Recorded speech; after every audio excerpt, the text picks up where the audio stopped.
সুপ্রিয় ছাত্রছাত্রীরা কেমন আছো তোমরা? আশা করি সবাই সুস্থ আছো, ভালো আছো, যে যেখানে আছো নিরাপদে আছো। দ্বাদশ শ্রেণীর ছাত্রছাত্রীদের আবার অনলাইন ক্লাসে জানাই শুভেচ্ছা ও স্বাগতম। দ্বাদশ শ্রেণীর ছাত্রছাত্রীদের তোমাদের সময় কিন্তু আর বেশি দিন নেই। আশা করি তোমরা আমাদের অনলাইন ক্লাসগুলো তোমরা রেগুলার ফলো করছো, বাড়িতে বসে নিয়মিত চর্চা করছো এবং ফলপ্রসূ হচ্ছ।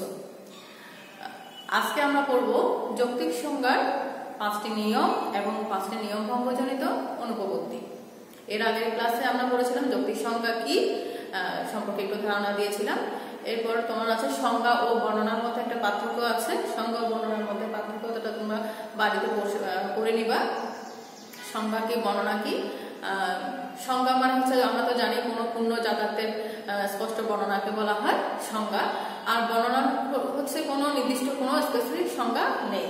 বর্ণনা তুমি যা ইচ্ছা তুমি তারপরে বর্ণনা দিতে পারো। এই জন্য সংজ্ঞা ও বর্ণনার মধ্যে একটু পার্থক্য আছে।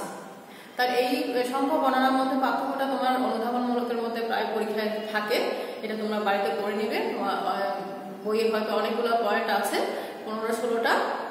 তোমরা ওখান থেকে যেহেতু 2 নম্বরের প্রশ্ন, ওখান থেকে তোমরা অনুধাবনের জন্য মিনিমাম 6-7টা পড়লে এনাফ, আর বেশি পড়ার দরকার নেই। তাহলে সংজ্ঞা বর্ণনার মধ্যে পার্থক্যটা তোমরা বাড়িতে করে নেবে। তাহলে আজকে আমরা দেখি যৌক্তিক সংজ্ঞার 5টা নিয়ম ও 5টা নিয়ম ভঙ্গজনিত অনুপপত্তি।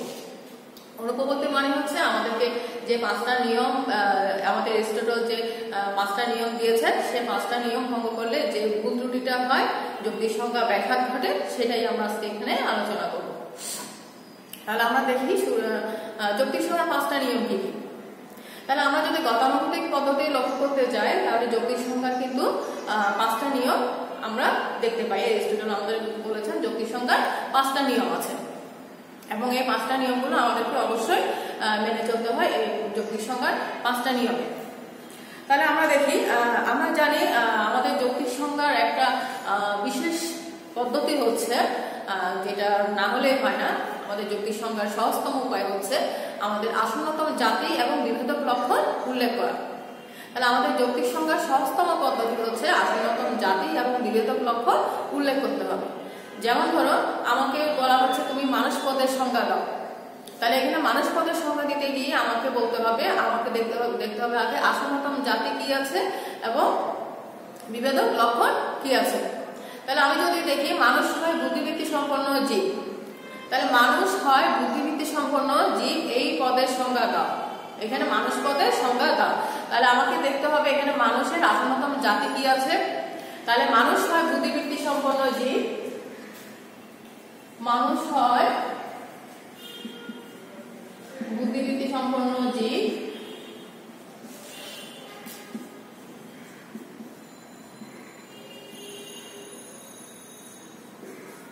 মানুষ হয় বুদ্ধিবৃত্তি সম্পন্ন জীব। আমাকে বলা হচ্ছে এই পদের সংজ্ঞা দাও। এটা একটা যুক্তি বাক্য, আর এখানে পদ হচ্ছে কি মানুষ। এই মানুষ পদে তুমি সংজ্ঞা দাও। তাহলে আমাকে যখন মানুষ পদের সংজ্ঞা দিতে বলা হবে, আমি তখন মানুষ পদের সংজ্ঞা কি দিব? মানুষ পদের সংজ্ঞা দেওয়ার সময় আমাকে দেখতে হবে এই যুক্তি বাক্যের মধ্যে আসন্নতম জাতি কোনটা আর বিভেদক লক্ষণ কোনটা। এখন আমি যদি বলি মানুষ পদের সংজ্ঞা হচ্ছে মানুষের হাত আছে, পা আছে, কান আছে, চোখ আছে, নাক আছে, মানে হাসতে জানে, কাঁদতে জানে, কথা বলতে জানে, এইসব। এখন এটা কি আমার মানুষের স্পেসিফিক একটা সংজ্ঞা হবে?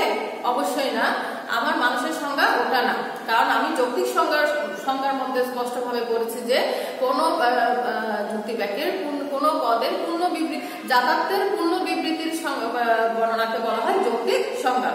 অর্থাৎ যাতায়াতের পূর্ণ বিবৃতি যেখানে থাকবে, যাতায়াতের পূর্ণ সংজ্ঞা যেখানে দেওয়া থাকবে, সেটাই হবে যৌক্তিক সংজ্ঞা। তাহলে আমি মানুষের হাত, পা, নাক, চোখ, কান আছে, এটাকে আমি কখনো যৌক্তিক সংজ্ঞা বলতে পারবো না। তাহলে আমার মানুষ পদের যৌক্তিক সংজ্ঞা হবে কি? তাহলে মানুষ পদের যৌক্তিক সংজ্ঞা দেখতে গেলে আমাকে প্রথমে দেখতে হবে এই যুক্তি বাক্যটার মধ্যে মানুষের আসন্নতম জাতি কি। আসন্নতম জাতি হচ্ছে কাছাকাছি জাতি কি আছে। তাহলে আমাকে দেখতে হবে মানুষের আসন্নতম জাতি হচ্ছে জীব, মানুষটা হচ্ছে কি পদ, আর আসন্নতম, আর এটা হচ্ছে কি আসন্নতম জাতি।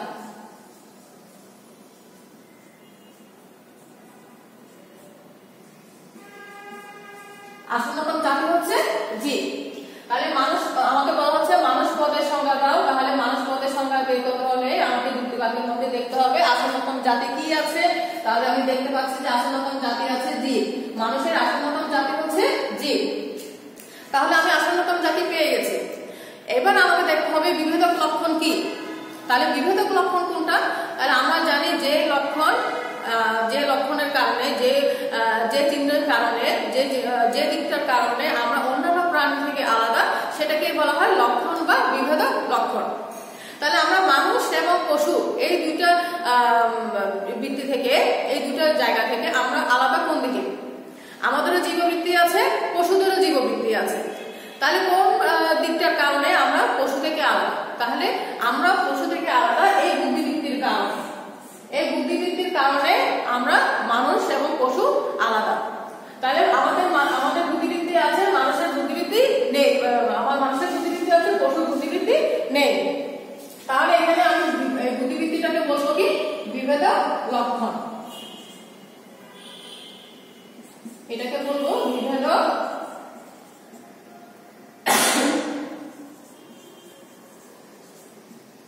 এটাকে বলবো বিভেদক, এটাকে বলবো বিভেদক লক্ষণ। তাহলে বুদ্ধিবৃত্তিটা হচ্ছে বিভেদক লক্ষণ। তাহলে আমি পেয়ে গেছি মানুষ পদের সংজ্ঞা। তাহলে আমাদের মানুষ পদের যৌক্তিক সংজ্ঞা হচ্ছে কি? মানুষ হয় বুদ্ধিবৃত্তি সম্পন্ন জীব। কারণ মানুষ হয় বুদ্ধিবৃত্তি সম্পন্ন জীব, কারণ বলছি দেখো এখানে আসন্নতম জাতিও আছে এবং বুদ্ধিবৃত্তিও আছে, অর্থাৎ বিভেদক লক্ষণও আছে, আসন্নতম জাতিও আছে। তাহলে মানুষ পদের যৌক্তিক সংজ্ঞা কি হবে? মানুষ হয় বুদ্ধিবৃত্তি সম্পন্ন জীব। তাহলে এটাই হচ্ছে আমার যৌক্তিক সংজ্ঞা। তাহলে এই যৌক্তিক সংজ্ঞাকে ব্যাখ্যা করার জন্য আমাদের এরিস্টটল আমাদেরকে 5টা নিয়ম বেঁধে দিয়েছে। সেই 5টা নিয়মগুলো হলো কি কি আমি বলছি। আমাদের যৌক্তিক সংজ্ঞার প্রথম নিয়ম হচ্ছে যে পদের সংজ্ঞা দিব সে পদে পূর্ণ জাতার্থ উল্লেখ করতে হবে, এর বেশিও না কমও না। অর্থাৎ যে পদের সংজ্ঞা দিব সে পদে পূর্ণ জাতার্থ উল্লেখ করতে হবে, এর বেশিও না কমও না। অর্থাৎ বেশিও করতে পারবো না, আবার কমও করতে পারবো না। যদি এর বেশি বা কম হয় তাহলে সেখানে অনুপপত্তি ঘটবে। যেমন আমি এখানে বলেছি মানুষ হয় বুদ্ধিবৃত্তি সম্পন্ন জীব। তাহলে এখানে একটা জিনিস খেয়াল করে দেখো, জাতার্থ বুদ্ধিবৃত্তি এবং আমার আসন্নতম জাতি হচ্ছে জীব। তাহলে এখানে আমি কোনো উপলক্ষণ উল্লেখ করিনি, এখানে কোনো উপলক্ষণ কিংবা অবান্তর লক্ষণ কোনোটাই উল্লেখ করিনি। এখানে শুধুমাত্র আসন্নতম জাতি এবং বিভেদক লক্ষণ এই দুটোই উল্লেখ করা হয়েছে। তাহলে বেশিও করা হয় না, আবার কি কমও করা হয়নি। অর্থাৎ উপলক্ষণ অবান্তর লক্ষণ কোনো কিছুই এখানে আমি উল্লেখ করিনি। অর্থাৎ বেশিও করিনি, বিভেদক লক্ষণ ছাড়াও করিনি, আবার আসন্নতম জাতি ছাড়াও করিনি। অর্থাৎ যে দুটো আমার মেইন দরকার সেই দুটোই আমি এখানে উল্লেখ করেছি। তাহলে বেশিও করলাম না, কমও করলাম না। এটা হচ্ছে আমাদের প্রথম নিয়ম। অর্থাৎ যৌক্তিক সংজ্ঞার প্রথম নিয়ম হচ্ছে পূর্ণ জাতার্থের উল্লেখ করতে হবে, বেশিও না কমও না। এরপর আমরা দেখি দ্বিতীয় নিয়ম। যৌক্তিক সংজ্ঞার দ্বিতীয় নিয়ম হচ্ছে যৌক্তিক সংজ্ঞা যে পদের আমরা সংজ্ঞা দিব সেই পদটি স্পষ্ট হতে হবে। অর্থাৎ কোনো রূপক ভাষা বা কোনো দুর্বোধ্য কোনো কঠিন ভাষা আমরা ব্যবহার করতে পারবো না। অর্থাৎ যে পদের সংজ্ঞা দিব সেই পদটি স্পষ্ট হতে হবে। যেমন আমি যদি বলি মানুষ পদের সংজ্ঞা দিতে গিয়ে বলি যে মানুষ হয় পক্ষপদবিহীন দ্বিপদ বিশিষ্ট প্রাণী, এই সেই এগুলো যদি বলি তাহলে কি হয়ে যাবে? ভাষাটা কঠিন হয়ে যাবে। তাহলে আমাকে বলা হচ্ছে যে পদের সংজ্ঞা দিব সেই পদটি স্পষ্ট হতে হবে, কোনো রূপক ভাষা বা দুর্বোধ্য ভাষা ব্যবহার করা যাবে না। রূপক ভাষা মানে কি? ওই যে আমরা অনেক সময় গল্পের মতো বলি না, চাঁদ মামা, তারপর ঘোড়ায় টপকে রাজকুমার আসে, তারপর চরিত্র হয় মানব সমাজের মানব সম্পদের মুকুট, এইসব এগুলো। তাহলে এখানে কোনো রূপক ভাষা বা দুর্বোধ্য কোনো কঠিন ভাষা ব্যবহার করা যাবে না। কঠিন ভাষা যেমন হলো চতুর্ভুজ হয়, 4টি সমতল বিশিষ্ট বাহুক্ষেত্র, এরকম অনেকগুলো মানে যেগুলো কঠিন, যে লাইনগুলো কঠিন, সেগুলো এখানে ব্যবহার করা যাবে না। তাহলে আমার যৌক্তিক সংজ্ঞাটা স্পষ্ট হয়ে ওঠে না। এরপর আমরা দেখি যৌক্তিক সংজ্ঞার তৃতীয় নিয়ম। যৌক্তিক সংজ্ঞার তৃতীয় নিয়ম বলা হচ্ছে যে পদের সংজ্ঞা দিব সেখানে কোনো প্রতিশব্দ বা সমার্থক শব্দ ব্যবহার করা যাবে না। প্রতিশব্দ এবং সমার্থক শব্দ কি সেটা তোমরা হয়তো বাংলা দ্বিতীয় পত্রের মধ্যে পড়েছো। প্রতিশব্দ সমার্থক শব্দ কি কি অর্থাৎ যেটা ভাষা দুইবার আমরা ব্যবহার করি, তাহলে সেখানে বলা হচ্ছে কোনো প্রতিশব্দ বা সমার্থক শব্দ ব্যবহার করা যাবে না। যেমন ধরো আমি যদি বলি মানুষ হয় মানব সন্তান, গাছ হয় বটবৃক্ষ, তাহলে মানুষ হয় মানব সন্তান, তাহলে মানুষ এবং মানব দুইটাই কিন্তু কি একই প্রতিশব্দ, একই সমার্থক শব্দ। মানুষ হয় মনুষ্য জাতীয় জীব, তাহলে মানুষ আর মনুষ্য কিন্তু একই কথা, তাহলে একই সমার্থক শব্দ। গাছ হয় বটবৃক্ষ, তাহলে গাছ আর বটবৃক্ষ কিন্তু একই কথা। তাহলে এর জন্য বলা হচ্ছে কোনো প্রতিশব্দ বা সমার্থক শব্দ ব্যবহার করা যাবে না। যদি আমরা প্রতিশব্দ বা সমার্থক শব্দ ব্যবহার করি তাহলে তৃতীয় নিয়ম ভঙ্গজনিত অনুপপত্তি ঘটবে। এরপর চতুর্থ নিয়ম হচ্ছে যুক্তি সংজ্ঞার চতুর্থ নিয়ম হচ্ছে কোনো সবসময় সদর্থক ভাষা ব্যবহার করতে হবে, কোনো নর্থক ভাষা ব্যবহার করা যাবে না। অর্থাৎ যে পদে সংজ্ঞা দিব সেখানে কোনো নর্থক ভাষা আমরা ব্যবহার করতে পারবো না, সবসময় সদর্থক ভাষা ব্যবহার করতে হবে। যেমন মানুষ হয় বুদ্ধিবৃত্তি সম্পন্ন জীব, মানুষ হয় জীব, এগুলো হচ্ছে সদর্থক ভাষা। এখন আমি যদি বলি পাপ নয় পুণ্য, অন্ধকার হয় আলোর অভাব, বেদনা হয় আনন্দের অভাব, তাহলে এই যে এই জাতীয় এগুলো হবে নর্থক জাতীয় ভাষা। তাহলে আমরা কোনো নর্থক জাতীয় ভাষা ব্যবহার করতে পারবো না, তো না হলেও কোনো বাক্য আমরা এখানে ব্যবহার করতে পারবো না যৌক্তিক সংজ্ঞাতে। এরপর পঞ্চম নিয়ম হচ্ছে যৌক্তিক সংজ্ঞাটি সবসময় সহজে রূপান্তরযোগ্য হতে হবে। অর্থাৎ আমার ব্যক্তাত্ব বা পরিমাণটা সমান হতে হবে, অর্থাৎ মানুষের ব্যক্তাত্ব বা পরিমাণটা সমান হতে হবে। তোমরা জাতত্ব কি ব্যক্তাত্ব কি সেটা তোমরা ফার্স্ট ইয়ারও পড়ে এসছো, তোমাদের নতুন করে কিছু বলা নেই। জাতত্ব মানে হচ্ছে কোনো পদে গুণ, আর ব্যক্তাত্ব বলতে কোনো কিছু পরিমাণকে বোঝায়। তাহলে আমাকে যৌক্তিক সংজ্ঞা রূপান্তর করার সময় এমন ভাবে দেখতে হবে যাতে পরিমাণটা সমান থাকে। যেমন আমি যদি বলি মানুষ হয় বুদ্ধিবৃত্তি সম্পন্ন জীব, এখন এটাকে যদি আমি রূপান্তর করি তাহলে আমি লিখবো কি বুদ্ধিবৃত্তি সম্পন্ন জীব হয় মানুষ। তাহলে এখানে কি ব্যক্তাত্ব একই রয়ে গেছে, সমান আছে ব্যক্তাত্ব, অর্থাৎ কোনো দিকে বাড়িও নাই কমেও না, অর্থাৎ মানুষের ব্যক্তাত্ব একই আছে। এই উল্টা করলেও যে সোজা করলেও একই কথা, তাহলে এখানে ব্যক্তাত্ব কমলেও না বাড়লেও না। এই জন্য বলা হচ্ছে যে পদের সংজ্ঞা দিব সেটি সহজে রূপান্তরযোগ্য হতে হবে, অর্থাৎ ব্যক্তাত্ব যাতে সমান থাকে। এখানে একটা প্রশ্ন আছে সঙ্গীয় পদ কাকে বলে, সংজ্ঞাত্ম পদ কাকে বলে। তাহলে সঙ্গীয় পদ কাকে বলে, যে পদের সংজ্ঞা দিব তাকে বলা হয় সঙ্গীয় পদ, আর যার সম্পর্কে কিছু বলা হয় তাকে বলা হয় সংজ্ঞাত্ম পদ। এই দুইটা প্রশ্ন তোমাদের জ্ঞানমূলকের মধ্যে অবশ্যই থাকে। যে পদের সংজ্ঞা দিব অর্থাৎ মানুষটা হচ্ছে সঙ্গীয়, আর যার সম্পর্কে কিছু বলা হয় অর্থাৎ তার সম্পর্কে বলা হচ্ছে জীব সম্পর্কে বলা হচ্ছে, তাহলে জীবটা হচ্ছে কি সংজ্ঞাত্ম পদ। তাহলে এই জন্য বলা হচ্ছে যে পদের সংজ্ঞা দেওয়া হয় তাকে বলা হয় সঙ্গীয় পদ, আর যার সম্পর্কে কিছু বলা হয় তাকে বলা হয় সংজ্ঞাত্ম পদ। তাহলে এবার আমরা তাহলে পাঁচটা নিয়ম কি কি সেটা আমরা বুঝলাম, আমরা জেনে গেছি পাঁচটা আমাদের যৌক্তিক সংজ্ঞায় পাঁচটা নিয়ম কি কি আছে। এবার আমরা দেখি পাঁচটা নিয়ম ভঙ্গজনিত অনুপপত্তি, অর্থাৎ এই পাঁচটা নিয়ম ভঙ্গ করলে আমরা কি কি ভুল ত্রুটি পাই, অর্থাৎ পাঁচটা নিয়ম যদি আমরা ফলো না করি, নিয়ম অনুসরণ না করি, তাহলে আমাদের যৌক্তিক সংজ্ঞায় অনুপপত্তি ঘটবে, অর্থাৎ ভুল হবে। তাহলে আমাদের পাঁচটা নিয়ম কি কি, তাহলে আমাদের যৌক্তিক সংজ্ঞার প্রথম নিয়ম বলা হচ্ছে কি যে পদে সংজ্ঞা দিতে হবে সেই পদে পূর্ণ জাতার্থ উল্লেখ করতে হবে, এর বেশিও না কমও না। তাহলে আমি যদি ওই প্রথম নিয়মটা যদি ভঙ্গ করি, তাহলে প্রথম নিয়মটা ভঙ্গ করলে আমার দেখো এখানে প্রথম নিয়ম ভঙ্গ করলে আমার এই চারটা অনুপপত্তি ঘটবে। প্রথম নিয়ম এই চারটা হচ্ছে প্রথম নিয়ম ভঙ্গজনিত অনুপপত্তি। তাহলে প্রথম নিয়ম ভঙ্গ করলে আমি চারটা অনুপপত্তি পাই, বাহুল্য সংজ্ঞা, অবান্তর লক্ষণজনিত সংজ্ঞা, অব্যাপক সংজ্ঞা এবং অধিব্যাপক জনিত সংজ্ঞা।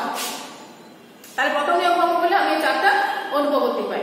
এবার দেখো বাহুল্য সংজ্ঞা জিনিসটা কি, তাহলে বাহুল্য সংজ্ঞা কি দেখো, তাহলে বাহুল্য সংজ্ঞাটা হচ্ছে যে পদে সংজ্ঞা দিব সেই পদে কি সেই পদে কোনো অতিরিক্ত কোনো গুণের উল্লেখ আমরা করতে পারবো না। যে পদের আমরা সংজ্ঞা দিব, আমাদের প্রথম নিয়ম বলা হচ্ছে যে পদের সংজ্ঞা দিব সেখানে অতিরিক্ত কোনো গুণের উল্লেখ করা যাবে না। তাহলে বাহুল্য সংজ্ঞাটা হচ্ছে যে পদের আমরা সংজ্ঞা দিব সেখানে কোনো অতিরিক্ত কোনো গুণ উল্লেখ করা যাবে না। যদি অতিরিক্ত কোনো গুণের উল্লেখ করা হয় তাহলে সেটাকে বলা হয় বাহুল্যজনিত সংজ্ঞা। যেমন আমি যদি বলি মানুষ হয় বুদ্ধিবৃত্তি সম্পন্ন জীব, যে যার বিচার বুদ্ধি আছে বা যে বিচার করতে পারে, যার বিচার ক্ষমতা আছে, তাহলে বলা হচ্ছে কি মানুষ হয় বুদ্ধিবৃত্তি সম্পন্ন এমন জীব যার বিচার করার ক্ষমতা আছে। তাহলে আমি এখানে দেখতে পাচ্ছি যে মানুষ হয় এমন জীব, এখানে তোমার বিভেদক লক্ষণও আছে বুদ্ধিবৃত্তি সম্পন্ন, বিভেদক লক্ষণও আছে বুদ্ধিবৃত্তি সম্পন্ন, আবার জীবও আছে আসন্নতম জাতি, তাহলে আমার দুইটাই আছে। তাহলে আমার অতিরিক্ত আরেকটা গুণ কি দিকে আছে, বিচার ক্ষমতা, বিচার ক্ষমতা। তাহলে আমার আরেকটা অতিরিক্ত কি গুণ আছে এখানে, বিচার ক্ষমতা।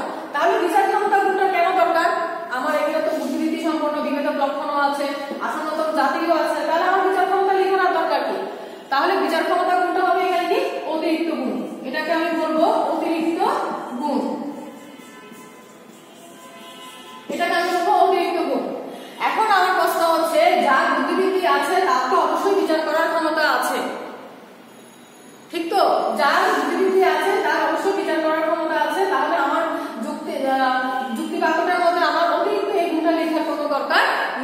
তাহলে এটাকে আমি বলবো অতিরিক্ত গুণ। তাহলে এটাই এভাবে যদি যৌক্তিক বাক্যের মধ্যে কোনো যুক্তি বাক্যের মধ্যে যদি অতিরিক্ত কোনো গুণ থাকে তাহলে আমি সেটাকে বলবো বাহুল্যজনিত সংজ্ঞা। তাহলে এটা হবে কি প্রথম নিয়ম ভঙ্গজনিত অনুপপত্তি, এটা হবে প্রথম নিয়ম ভঙ্গজনিত অনুপপত্তি। তাহলে এবার আমরা দেখি অবান্তর লক্ষণজনিত সংজ্ঞা। অবান্তর লক্ষণজনিত সংজ্ঞা, তাহলে সংজ্ঞায় যদি যাতায়াতের অতিরিক্ত কোনো গুণের উল্লেখ করা হয় এবং সেই অতিরিক্ত গুণটি যদি অবান্তর লক্ষণ হয়, বলা হচ্ছে যদি সংজ্ঞায় যদি যাতায়াতের অতিরিক্ত কোনো গুণের উল্লেখ করা হয়, বলা হচ্ছে অতিরিক্ত কোনো এরকম যদি কোনো গুণের উল্লেখ করা হয় এবং সেই অতিরিক্ত গুণটা যদি অবান্তর লক্ষণজনিত হয় তাহলে সেটা হবে অবান্তর লক্ষণজনিত অনুপপত্তি। যেমন ধরো সকল মানুষ হয় বুদ্ধিবৃত্তি সম্পন্ন দ্বিপদ প্রাণী, সকল মানুষ হয় বুদ্ধিবৃত্তি সম্পন্ন দ্বিপদ প্রাণী। এই যুক্তিবাক্যে দ্বিপদ শব্দটা হচ্ছে মানুষ পদের একটা অবান্তর লক্ষণ।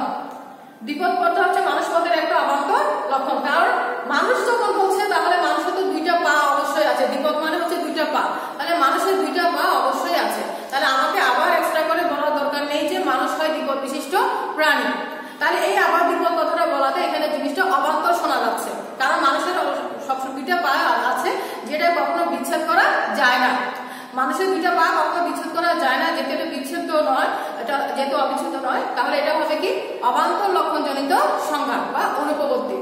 তাহলে এই জন্য বলা হচ্ছে সংজ্ঞায় যদি যাতায়াতের অতিরিক্ত কোনো গুণের উল্লেখ করা হয় এবং সেই অতিরিক্ত গুণটা যদি অবান্তর হয়, অবান্তর বিচ্ছেদ হয়, তাহলে সেটা হবে কি অবান্তর লক্ষণজনিত অনুপপত্তি।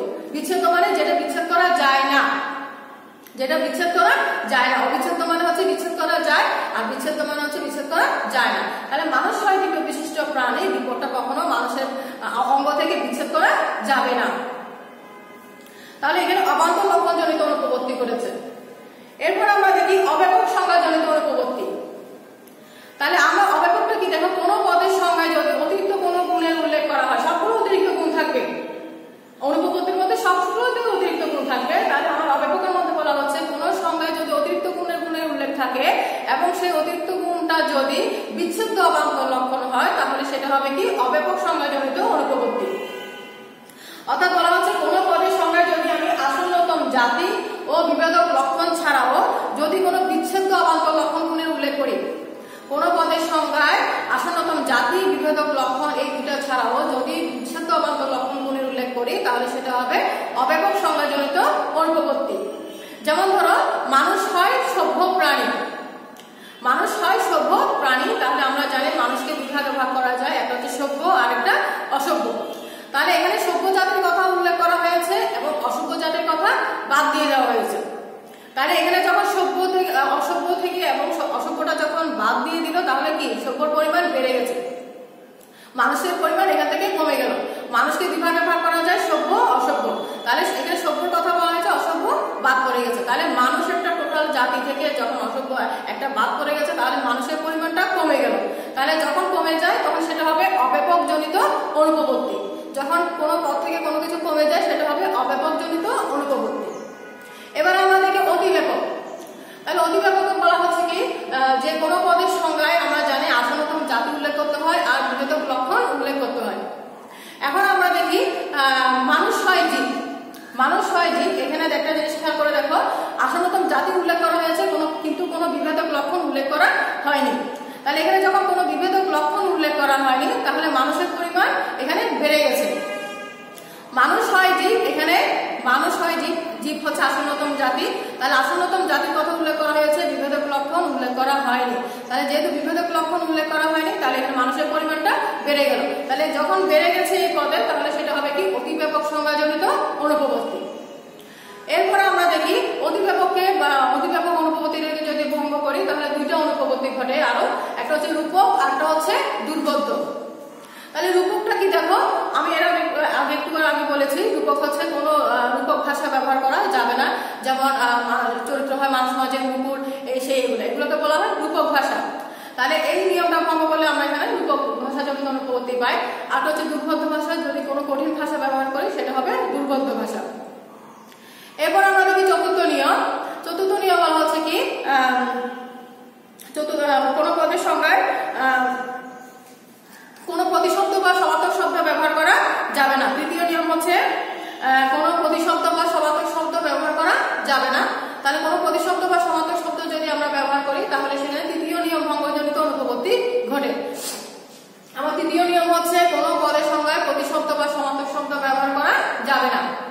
যেমন গাছ হয় বটবৃক্ষ, টাকা হয় টাকায় টাকা আনে, মানুষ হয় মনুষ্য জাতীয় জীব, মানুষ হয় মানব সন্তান, গাছ হয় বটবৃক্ষ, এইসব এগুলো। তাহলে কোনো প্রতিশব্দ বা সমার্থক শব্দ ব্যবহার করা যাবে না। যদি এই জাতীয় কোনো অনুপপত্তি ঘটে তাহলে সেটা হবে তৃতীয় নিয়ম ভঙ্গজনিত অনুপপত্তি।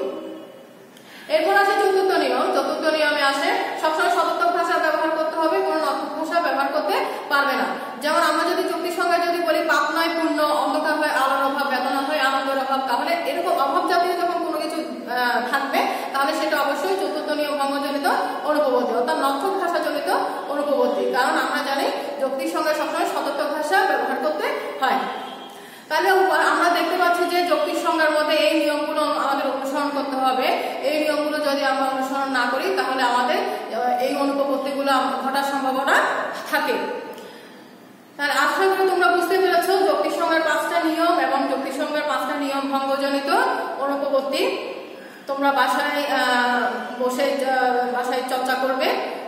এই যৌক্তিক সংজ্ঞা থেকে চ্যাপ্টারটা কিন্তু খুবই গুরুত্বপূর্ণ তোমাদের পরীক্ষার্থীদের জন্য। প্রত্যেক বছর এইখান থেকে প্রশ্ন আসে, তোমরা বোর্ড কোশ্চেনগুলো ফলো করবে। বোর্ড কোশ্চেনে কি কি ধরনের প্রশ্নগুলো আসতে পারে। এরপর আমি তোমাদের এই যৌক্তিক সংজ্ঞা থেকে দুটা উদ্দীপক তোমাদের সামনে নেক্সট ক্লাসে তোমাদের একটা উদ্দীপক নিয়ে আলোচনা করব, যাতে তোমাদের আরো বুঝতে আরো সুবিধা হয়। এই পর্যন্ত তোমরা বাসায় এই যৌক্তিক সংজ্ঞার নিয়ম ভঙ্গজনিত অনুপপত্তি সম্পর্কে যে বোর্ড কোশ্চেনগুলো আছে ওগুলো বাড়িতে বসে চর্চা করবে। এরপর নতুন আরেকটা উদ্দীপক টপিকস নিয়ে নতুন উদ্দীপক নিয়ে তোমাদের সামনে আসবো, আলোচনা করব। ততদিন পর্যন্ত তোমরা সুস্থ থাকো, নিরাপদে থাকো, ভালো থাকো। ধন্যবাদ।